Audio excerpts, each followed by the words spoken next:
भजन 113 हम पढ़ेंगे और परमेश्वर के यहाँ की स्तुति करो। हे यहोवा के दासो स्तुति करो, यहोवा के नाम की स्तुति करो। यहोवा का नाम अब से लेकर सर्वदा तक धन्य कहा जाए। उदयाचल से लेकर अस्ताचल तक यहोवा का नाम स्तुति की योग्य है। यहोवा सारी जातियों के ऊपर महान है और उसकी महिमा आकाश से भी ऊंची है। हमारे परमेश्वर यहोवा के तुम कौन है? वो तो ऊंचे पर विराजमान है और आकाश और पृथ्वी भी दृष्टि करने के लिए झुकता है। वो कंगाल को मिट्टी पर से और दरिद्र को घोड़े पर से उठाकर ऊंचा करता है कि किसी को प्रधानों के संग अर्थात अपनी प्रजा के प्रधानों के संग बैठाए। वो बाज को घर में लड़कों की आनंद करने वाली माता बनाता है। यह की स्तुति करो। परमेश्वर का धन्यवाद। परमेश्वर का वचन में कि परमेश्वर कैसे काम करता है। परमेश्वर तो अपने काम करता है, लेकिन मनुष्य अपने विचारों से, अपने तरीकों से इन बातों को नहीं समझता। जब प्रभु यीशु मसीह पकड़वाया गया और हाकिम के सामने लाया गया, लूका रचित समाचार 23वां अध्याय 22 पद में, और हाकिम पूछता है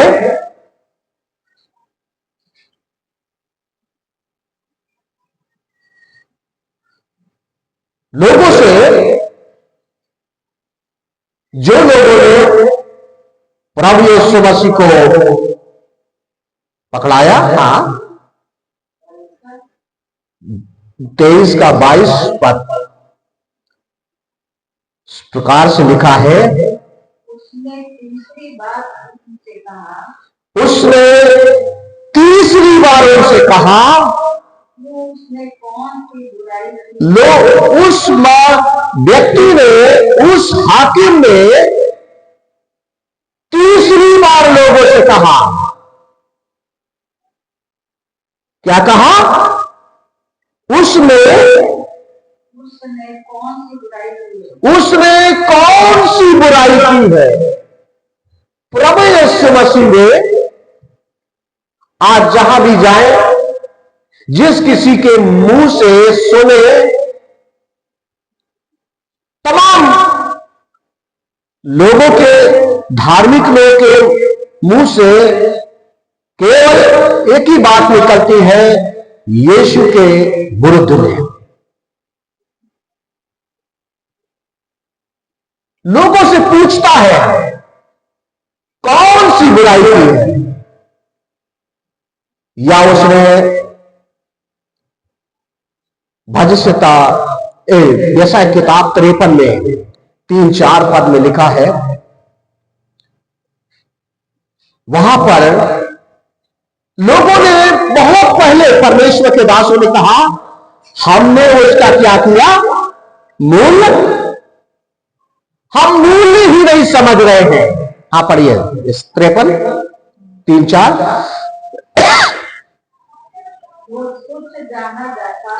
वो तुच्छ जाना जाता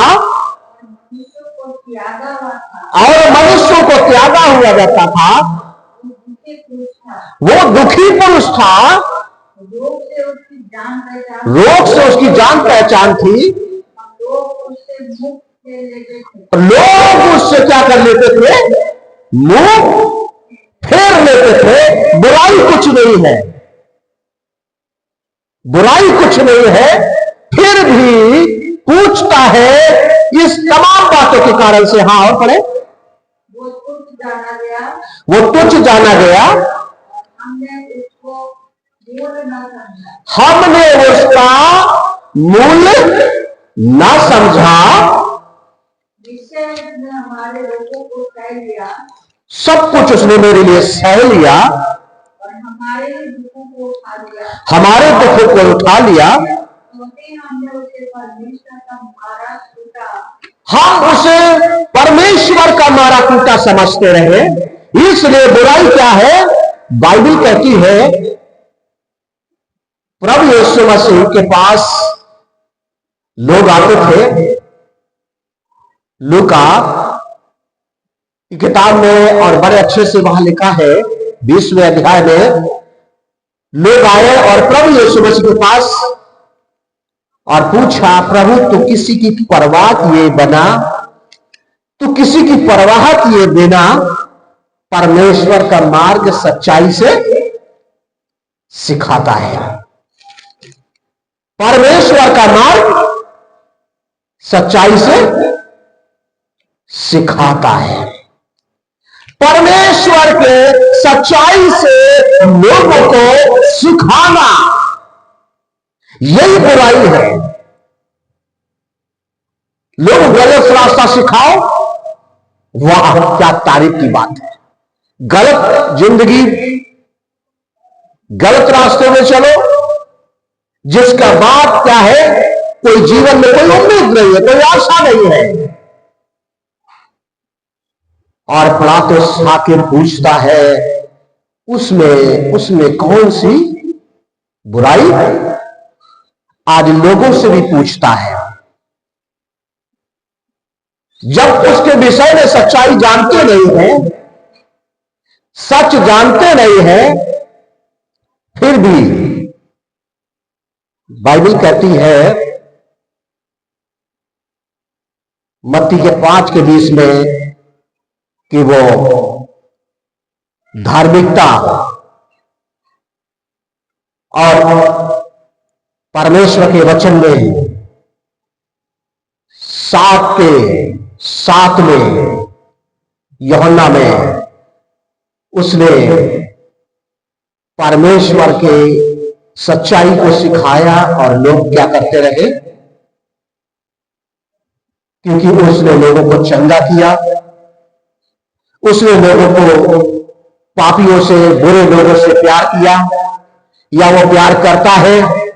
कल के दिन 14 फरवरी पूरे भारत में, दुनिया में एक मोहब्बत के दिन के नाम से लोग जानते हैं। वासनाओं की मोहब्बत, और जिसका कारण है कितने लोग उस मोहब्बत को भी गलत दिशा में लेकर के और लोगों को गलत दिशा में ले जाने का है। एक गलत दिशा में जाए, दूसरे गलत। लेकिन सच्चाई है प्रेम, बाइबल बताती है प्रेम सब बातें क्या करता है? सह लेता है।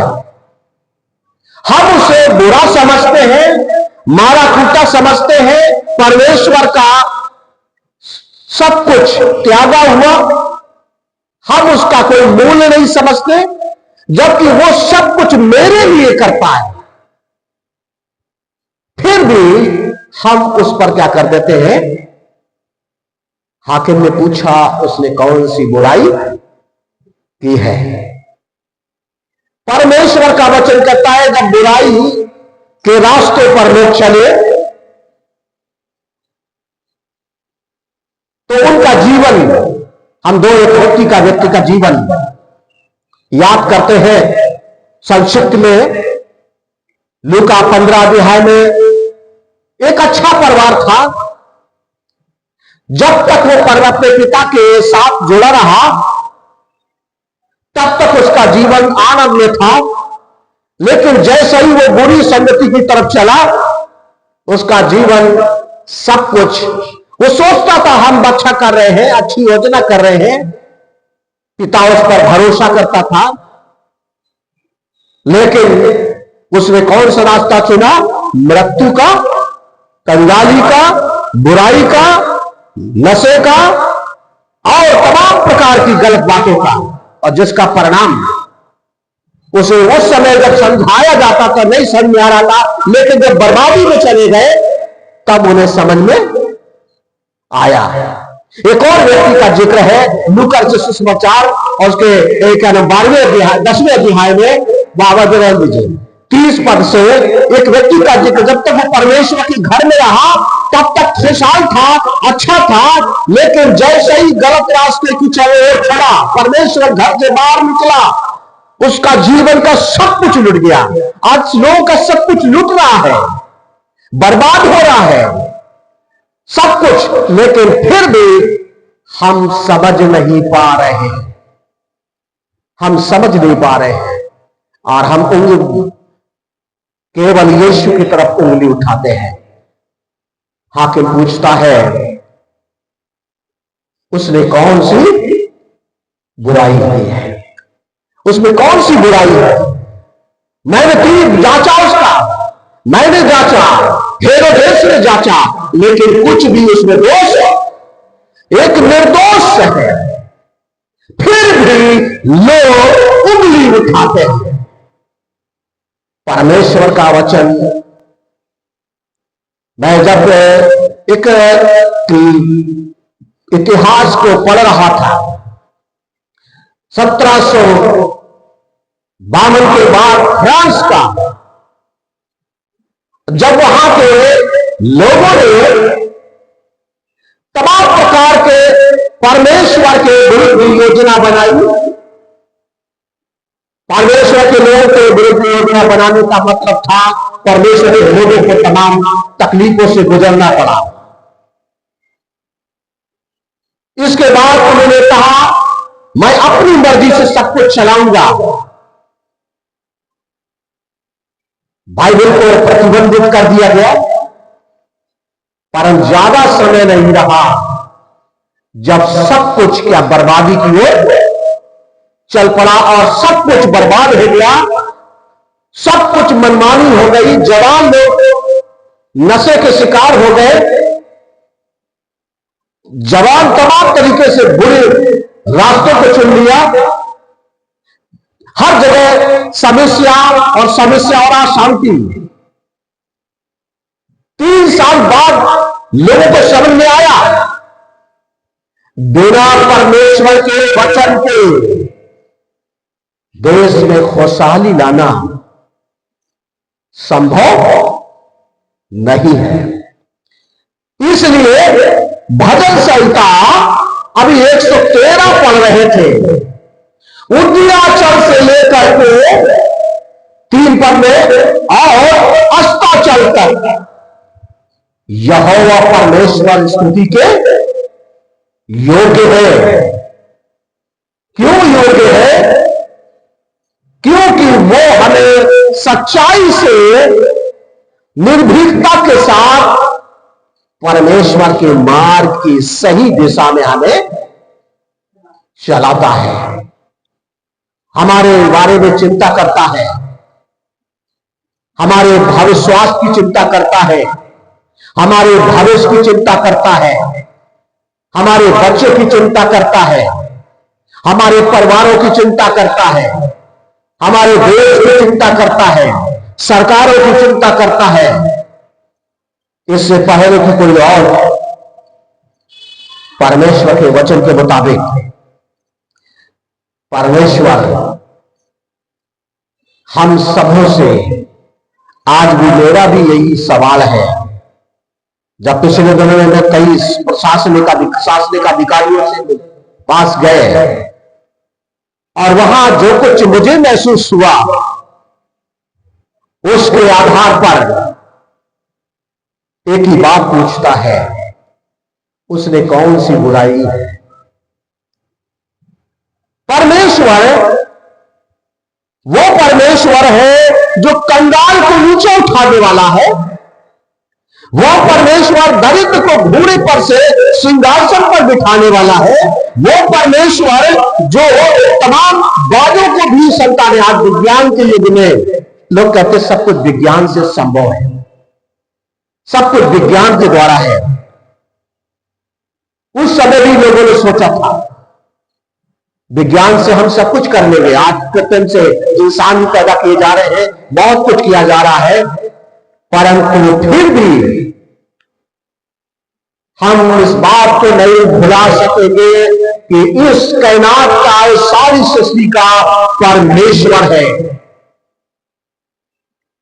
इस बात को भी परमेश्वर ही है जो सब चीजों का,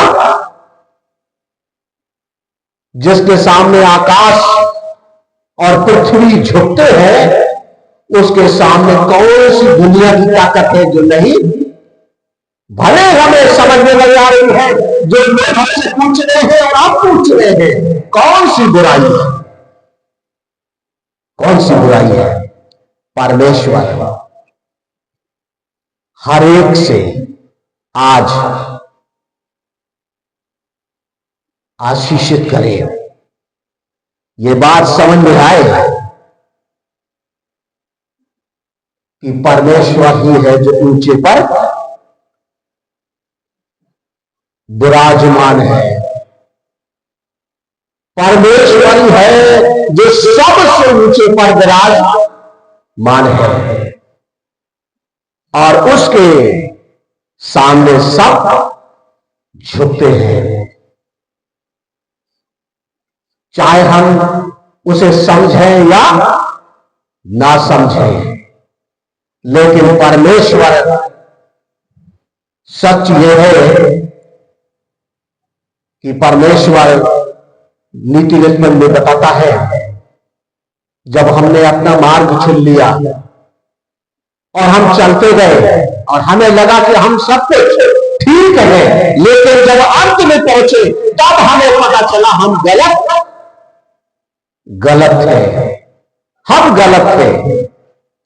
आज भी यही परमेश्वर हम सब परमेश्वर की सच्चाई को लोगों को बताते हैं, प्रचार करते हैं कि लोग सच को जाने और सच उन्हें सही दिशा में, क्योंकि परमेश्वर का वचन है जो रास्ता पर लोगों को रास्ता दिखाता है, और परमेश्वर का वचन है जो लोग जीवन में विकास लाता है। परमेश्वर का वचन है जो लोगों को सही दिशा में लेके चलता है, क्योंकि परमेश्वर की योजनाएं, भविष्य 40 में कहता है, परमेश्वर हमारे बारे में इतनी कल्पनाएं करता है, दुनिया का कोई इंसान नहीं जानता परमेश्वर ने कौन कौन सी कल्पनाएं की है। परमेश्वर जानता है कि हमारे लिए उसने कौन कौन सी कल्पनाएं, जब हम उन पर चलते हैं तो हमें पता चलता है, हम उसकी भलाई को महसूस करते हैं। लेकिन लोगों ने, इसलिए क्योंकि परमेश्वर का वचन अगर लूका 22 का और 53 पद के अंतिम लाइनों को पढ़े, वहां लिखा है, जब यीशु मसीह को पकड़वाया गया और ये सारी चीजें प्रक्रिया चल रही थी, और बाइबल कहती है 22 का 53,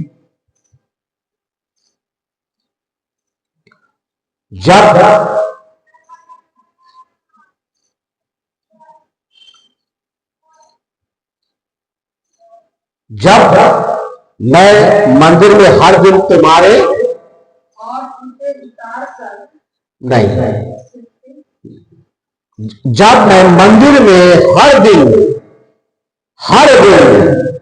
तुम्हारे साथ था तो तुमने मुझ पर हाथ न डाला, पर यह तुम्हारी घड़ी है और अंधकार का अधिकार है। अंधकार इंसान को सच कभी समझने नहीं देगा, हमारे जीवन को संभलने नहीं देगा। काश हमें इस बात को समझ में आए कि जब बर्बादी सब कुछ हो जाए तब समझ में आए तो कोई महत्व नहीं लगता, लेकिन इससे पहले दुनिया को, लोगों को समझ में आए यीशु में हमारे लिए जीवन है। प्रभु आशीष दे। आइए हम प्रार्थना में चलें। मुक्तिदाता यीशु नासरी, हम तुझे धन्यवाद देते हैं आज के दिन के लिए, जीवन के लिए, वचन के लिए। प्रभु आशीष दे। जब सुनते हैं, सुनने सुनाने सभी को प्रभु जी आशीष दे, उन्हें समझने वाला मन दे, और इस बात को कि परमेश्वर के सिवा हमारी कहीं भलाई नहीं। परमेश्वर जो कल्पनाएं करता है वो मेरे लिए बहुत उत्तम है। हम जो कल्पनाएं करते हैं वो शायद उतनी उत्तम नहीं है, क्योंकि बाइबल कहती है मनुष्य के विचार और परमेश्वर के विचारों में भिन्नता है, दूरियां है। और हम परमेश्वर की दूरियां होने के कारण से हम कुछ समझ नहीं पाते हैं। जब पिलातुस इस बात को लोगों से कह रहा था, कई 3 बार कहा, पूछा इसमें कौन सी बुराई है, हम उसमें कोई दोष नहीं पाते हैं। जिन बातों का तुम उसमें दोष लगा रहे हो मैंने जांचा है और उसमें कुछ भी दोष नहीं पाया। प्रभु निर्दोष और पवित्र है। हालेलुया। प्रभु यीशु के नाम में आशीष दे। आमीन।